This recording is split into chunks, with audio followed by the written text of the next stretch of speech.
sila guys. Oh. Without touching.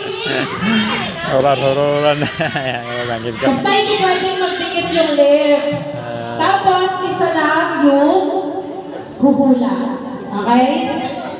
Pwede may boses. Basta hindi magdidikit yung lips. Okay.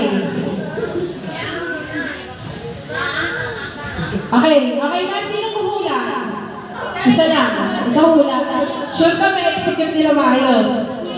Sige. Kayo, sino hula? Walang magagawa. Ano gagawin nyo? Kasali ka pala? Kasali ka? Okay, magsasalita kayo, sasabihin nyo yung word na hindi nagpa-touch yung inyong mga lips. Ano kayong dalawa? Ngayon kayo.